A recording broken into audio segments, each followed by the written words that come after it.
Hitech city గచ్చిబౌలిలో ఒకప్పుడు కొండలు గుట్టలను చూసి పెట్టుబడి పెట్టడానికి వెనుకాడిన వారు ఇప్పుడు హైటెక్ సిటీ గచ్చిబౌలిలో డెవలప్మెంట్స్ని చూసి తమకు కూడా ఒక ప్లాట్ ఉంటే బాగుండు అని ఆలోచిస్తున్నారు.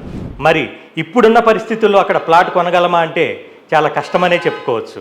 కానీ కొంచెం ఆలోచిస్తే సెకండ్ హైటెక్ సిటీగా అభివృద్ధి చెందుతున్న షాద్నగర్ మరో అవకాశంగానే చెప్పుకోవచ్చు. ఇలా ఆలోచించే వారి కోసమే ఉప్పల్లో ఉన్న Shri Siddhivinayaka property developers second hitech సిటీగా అభివృద్ధి చెందుతున్న షాద్నగర్కి అతి దగ్గరలో అన్ని గవర్నమెంట్ అప్రూవల్స్తో డ్రీమ్ సిటీ వెంచర్ని లాంచ్ చేయడం జరిగింది.